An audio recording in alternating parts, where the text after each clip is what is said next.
बोलिए सदगुरुदेव भगवान की जय।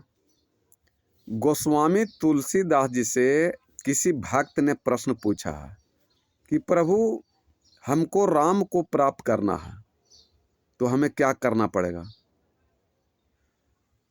कुंभ मेला में नहाएं कि यज्ञ करें कि तप करें कि व्रत करें कि उपवास करें कि भूखा रहें कि प्यासा रहें?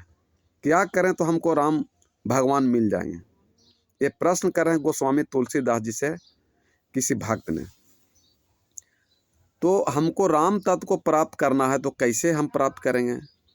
तो गोस्वामी तुलसीदास जी और राम के प्रेरणा से राम जी कहवा रहे हैं गोस्वामी तुलसीदास जी से, रामचरितमानस में लिखा हुआ है कि राम को प्राप्त करने के लिए जग तप व्रत पूजा पाठ अयोध्या जाने की जरूरत नहीं है, कुंभ में डुबकी लगाने की जरूरत नहीं है। केवल करना है क्या कि निरमल मन जाना सो मोहे पावा, मोहे कपट छल छिद्र न भावा। गोस्वामी तुलसीदास जी कह रहे हैं कि राम को प्राप्त करने के लिए कहीं जग तप पूजा पाठ व्रत उपवास करने की आवश्यकता नहीं है।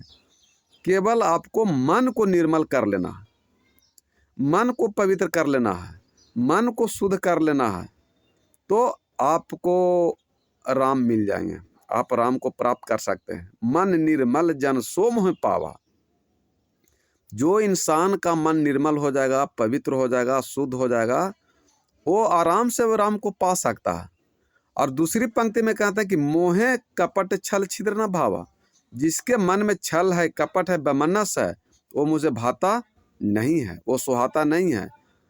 तो ये मनुष्य जो आज कुंभ मेला नहाए जा रहे हैं, तो ये पाप किया है मन, और कुंभ में धोने जा रहे हैं तन। तो कैसे होगा आपका मन शुद्ध मन?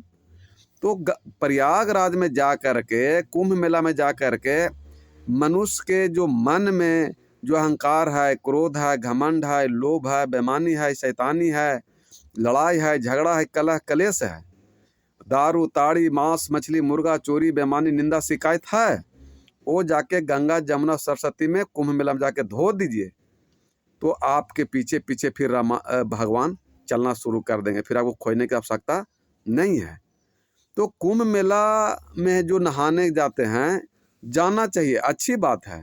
तीर्थ पर तो जाना ही चाहिए, क्योंकि तीर्थ जो है तरने का स्थान है। तो वहाँ जा करके स्नान कुंभ मेला में कर करके, चूँकि शरीर आपका कुंभ है, घड़ा है, तो आप वहाँ जितने आपके दिमाग में अहंकार क्रोध घमंड विषय वासना वो सब वहाँ दहा दीजिए, छोड़ दिए। और वहाँ से आने के बाद घर में पूरे परिवार से प्रेम से रहते हैं, तो आपका कुंभ मेला जाना सार्थक हो गया। गोस्वामी तुलसीदास ही करें, कोई कितनों व्रत करे, उपवास करे, कुंभ मेला में जाए, डुबकी लगावे, काशी मथुरा अयोध्या जाए, उससे कोई फर्क पड़ नहीं पड़ा, और राम नहीं मिलने वाला है। राम को प्राप्त करने के लिए क्यों उनका सिद्धांत है कि निर्मल मन जन सो मोह पावा। जिसका मन निर्मल हो गया, पवित्र हो गया, शुद्ध हो गया, वो आसान से राम को प्राप्त कर सकता है। और दूसरी पंक्ति में कहते हैं कि मोहे छल कपट छिद्र न भावा।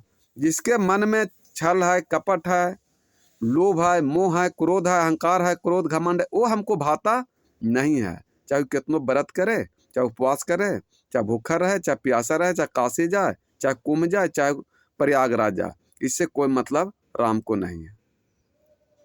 यही बात सदगुरु कबीर साहब भी कहते हैं कि कबीरा मन निर्मल भया, जैसे गंगा नीर, पाछे पाछे हरि फिरे, कहत कबीर कबीर।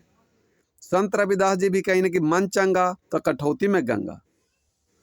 तो ये जब तक आप उस संत के शरण में नहीं जाइएगा, प्रवचन नहीं सुनेगा, सत्संग नहीं सुनेगा, सत्संग में नहीं जाइएगा, तब तक आपका कुसंग नहीं छूट सकता है। जब जाइएगा सत्संग में तो आपको छूट जाएगा कुसंग, फिर आपके जीवन में हो जाएगा सत्संग शुरू, यानी सत्य के संग रहना शुरू कर दीजिएगा। और जिस दिन से मनुष्य सत्य के संग रहना शुरू हो जाएगा, उसके जीवन में कभी दुख दर्द पीड़ा नहीं होगा, उसको भव सागर पार हो जाएगा, मोक्ष मुक्ति प्राप्त हो जाएगा। बस मुक्ति प्राप्त कर